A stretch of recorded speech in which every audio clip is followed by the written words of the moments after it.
Hey you guys, welcome back to Dauntingly Diana and another diamond painting session with me. Let's chat.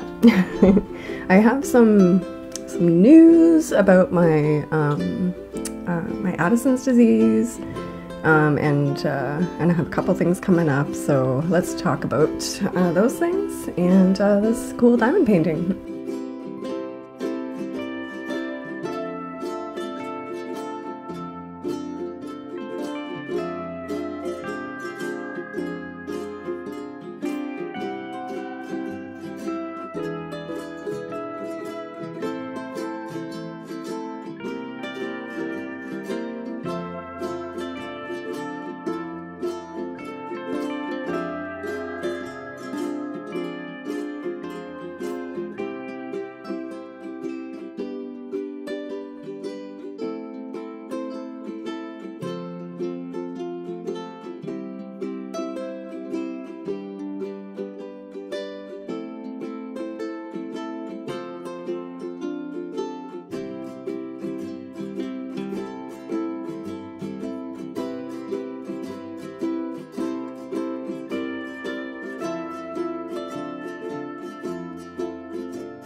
So I tried to make this go as fast as I possibly could without it like skipping over on you guys, so that's why it's such a long video, but I was doing this for like 3 or 4 hours, so I cut it down as much as I could without, you know, messing up the actual viewing of the video.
So anyways, I hope you guys enjoy.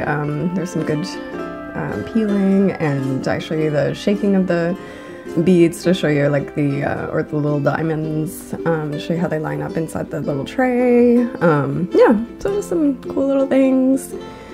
This is really a cool project to do, like if you're just looking for something simple and relaxing, and yeah, I just enjoy doing these a lot. They're just nice to just sit down. It's kind of mindless, you don't have to think about it too much, and you just do your thing. I like those activities, so I don't like to use my brain that much. But yeah, so yeah, let's talk about life, okay? So I'm, you know, working away, trying to do my thing here, and out of the blue, I just got a call from the doctor, and it's this doctor's office who says that they got a referral, and I totally forgot that. Back when I was sick with COVID, I had, they had mentioned to me that my specialist, the one that I was not a big fan of, actually moved to Fredericton, and he didn't tell me, and just left, didn't say anything. That was great. I had no idea, so they asked me if I wanted to travel there, and I was like, hell no. I do not want to travel anywhere for this guy, because he really was not very helpful at all, unfortunately. You know, a lot of the doctors are overworked, and I think they're just, I don't know, it's hard to get somebody with a little bit of compassion lately, who, you know, will be able to at least give me some information about what's going on with this disease, because I could use some help, you know, rather than just, oh, well, just eat. You gotta eat. Yep, I know. I know I have to eat, but I do struggle with it. When you have no appetite and blah, blah, blah. So yeah, it's always been a struggle for me, guys. I'm 103 pounds right now. I'm trying really desperately to keep, at least just maintain what I have. And it gets really difficult. So I have to make sure. Sometimes I'm not hungry and I just don't want to eat anything, but I force myself to eat something. And yeah, it's been rough. So if I could get some tips, some hints, some something, I don't know, maybe he has an idea of like something that's worked for somebody else before. Anyway, so they called me, they made up an appointment, we did some phone tag for a couple of days, we made an appointment, I'm excited to meet him, go on December the 12th, and hopefully he's a good guy. I could use a break from the jerks and the a-holes, you know what I'm saying? You know, like I've had issues with my own family doctor, I've had issues with this specialist, like can I just have a doctor that, you know, knows what to do and cares and, you know, like just is there for you when you need them, as much as they possibly can be. Yeah, so I have like a ton of questions that I want to ask, you know, because I do struggle with taking my medications as well, and I know it's been an issue in the past, so I don't know, like, and maybe he doesn't have any ideas for this. Maybe it's just like, you know, you gotta keep doing what you do, set your alarms and blah blah blah blah blah, but at least just having a chat with somebody who like will listen to me and know that I'm struggling and not just be like, yeah, well, whatever, and then never move away to Fredericton and never talk to me again. Yeah, so anyways, it'll be interesting to see what happens with that. And I also have coming up soon, I've got a new haul, and I actually went with Romway this time, which is, I'm not sure how you say it. I want to say Romway, but I've heard other people say Romway. I'm not really sure how it goes, but I wanted to give it a try and see what you guys thought about it. So it's just like a branch off of Shein.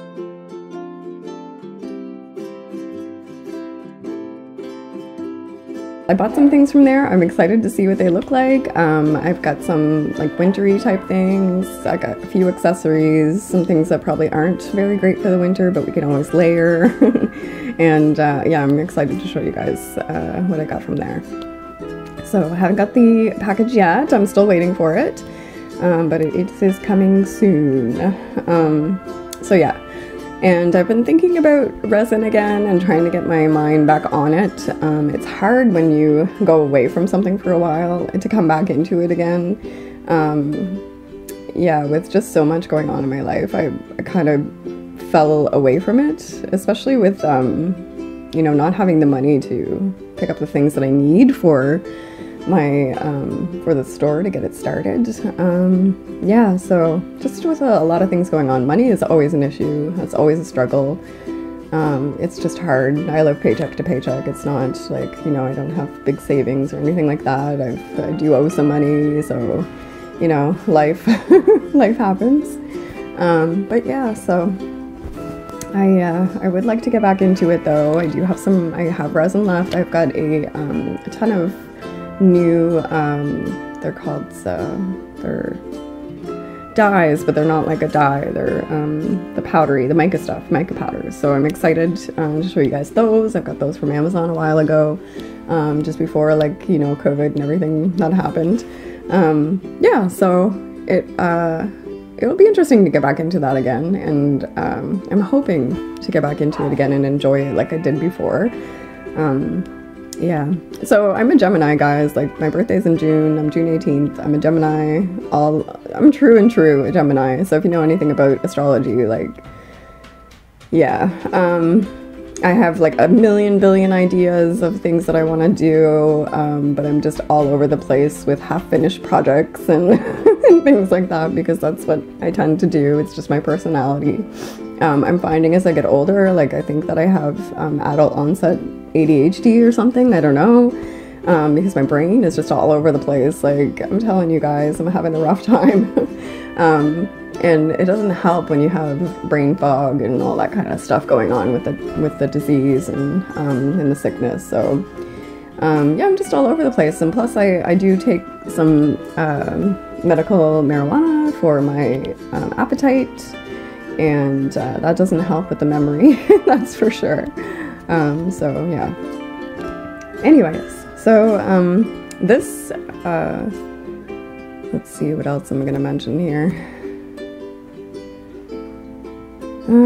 I'd like to do some more stylings. I did a styling picture with the jumpsuit that I bought from the last haul that I had, and they were a hit. Like, everybody seemed to really love them. I had somebody call me a goth princess or something like that, or goddess. I don't know. It was hilarious. I loved it, and yeah, lots of support from my friends and people that I know, and my followers. So I was really happy about that, and hoping that I can get some more up in the near future with some more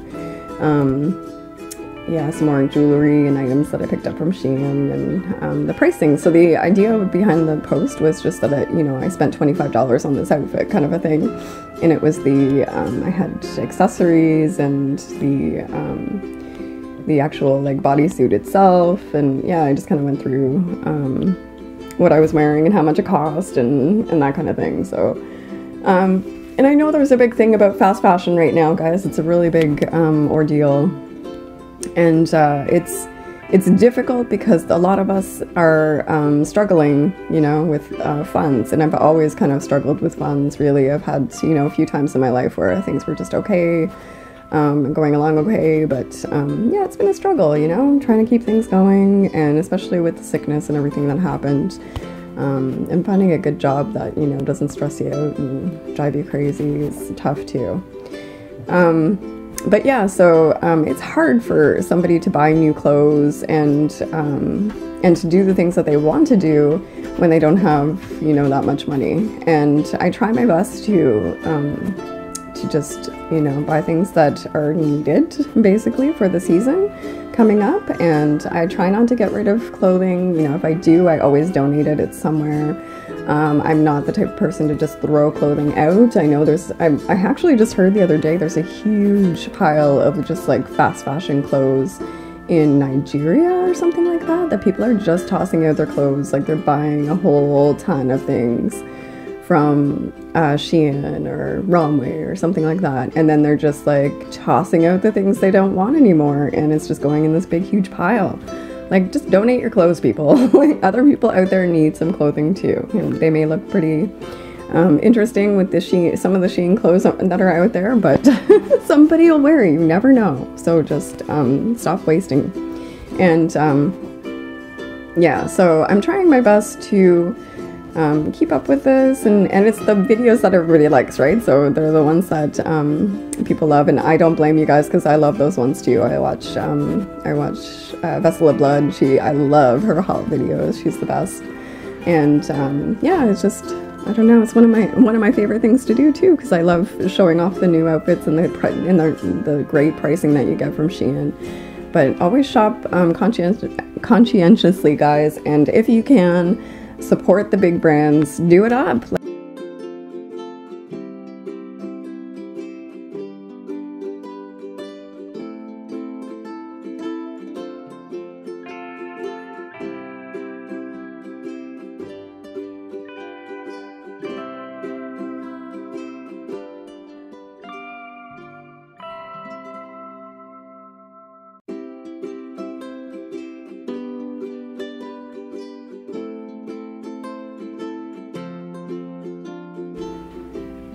Okay guys, so yeah, so I'm gonna finish up. I did a lot of like the speed diamond painting in here. I'm gonna break up this a little bit of talking just to make sure you know, it goes throughout the video and it's not just in the first 15 minutes and then you have an hour and a half of just diamond painting and nothing else. So yeah, I hope you guys are all doing well. Everything's going well for everyone. I'm looking forward to Christmas time, but not loving the whole like Christmas shopping thing right now. Money again. Money, guys. It's like the thing that makes the world go round, right? Unfortunate. But I know in the end that it'll all work out. Everything will be fine. But yeah, so I hope you guys are all making out okay with your Christmas shopping. I know the stores have been wild already. It's been crazy. It seems like everything's just happening so much sooner this year, but I've looked back in memories from past years and, you know, things have, it's going about the same, but it just feels like it's going so fast lately. I don't know why. just time. When you get older, time seems to go by so much quicker. And when you're a kid, everything seems to take forever. But yeah, so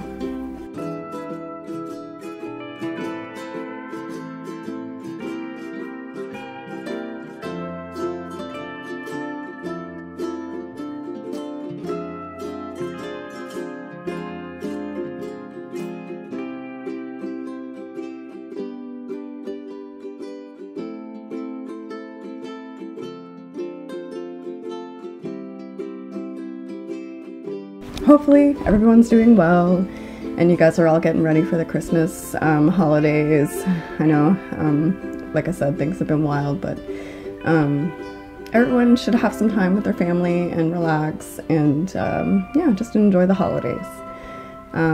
Anyway, so I'm gonna wrap this up now and you guys can enjoy the rest of the speed diamond, and I'm gonna do another chunk. I'm probably gonna do a chunk of this without the video just so I can get some more done, and I know it's probably kind of boring for you guys to watch these videos over and over and over again, so I'll probably do another chunk and then finish it off on the video. And but I do enjoy having a moment to chat with you guys and to talk about things going on in life, and yeah.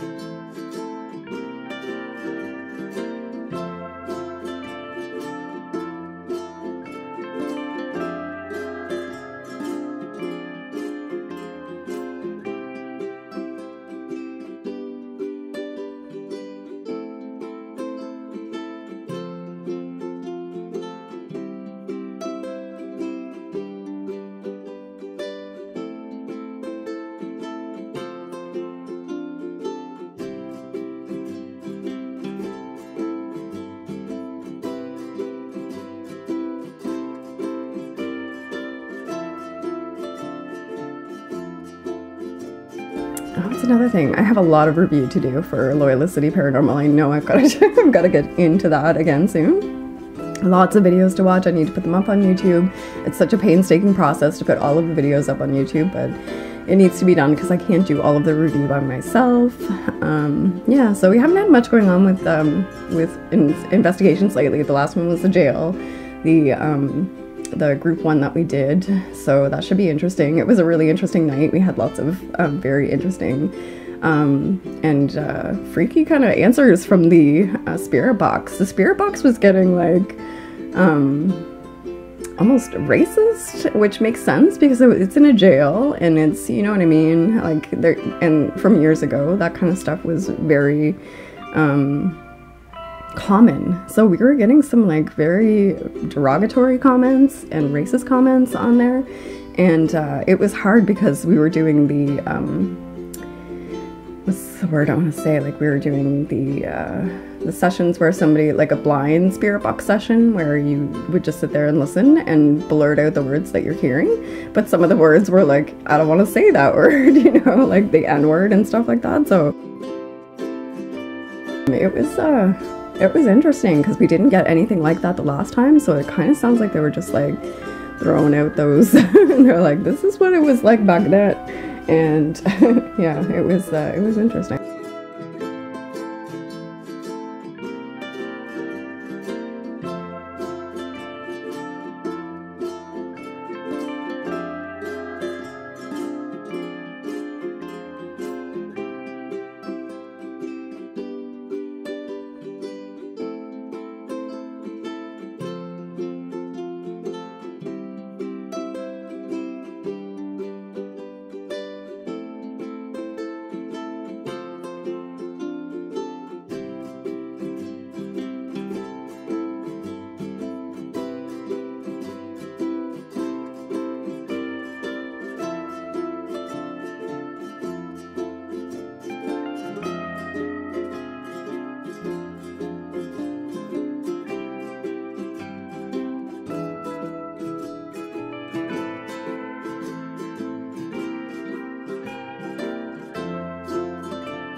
But yeah, that's when we all ended up getting our COVID. So after that, it kind of went by the wayside. And so we're probably going to slowly get back into things in the new year, start putting out some more videos and things like that. So I'm hoping that things will go.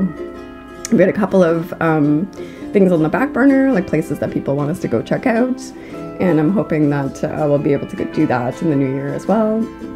And yeah, so anyways, that's an update on everything, I think, pretty much. We are going to be having a meeting for Scared of Care because that's all up in the air right now. We've had a request from another town, and so it's just, you know, when you're just thinking about how hard it is to do things and to get volunteers to help out and things like that. Like our last event, we only had like 5 people helping, which was not good for an entire haunted house that we had to build in one day and, you know, like act in and everything else and we were exhausted. We were just exhausted, and some of us were sick and not feeling well. It was just like, it was not a good time. But everyone enjoyed it. The kids enjoyed it. We raised $3,000 for charity, which was amazing. And yeah, so, but it was a real struggle this year. We had barely anyone to help out, and it was a rough one. So Greg and I were talking about just dumping this project. But now I'm wondering, of course, an opportunity rears its head when you're trying to think about something that you want to take off your plate. And then it made things a little bit more complicated. So here we go. We're going to have probably a meeting about that here soon and try to figure out what's going on with Scared of Care.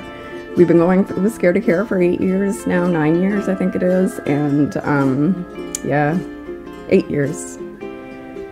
And so it's difficult for us to just drop it in a day, you know. But we'll see how things go, and if it's still feasible for us to keep this going you know. And getting volunteers has always it's a constant struggle. It's a struggle in LCP. It's a struggle in Scared of Care. And the only thing I do that I don't need volunteers for mostly, except for I make Greg do all the work, is my haunted tours, which I've been too sick really to accommodate lately.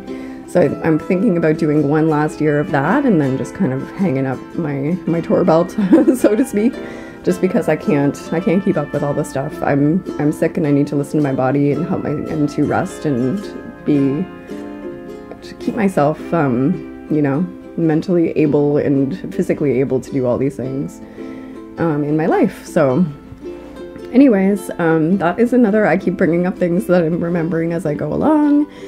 I hope you guys are having a wonderful day, night, wherever you are, afternoon.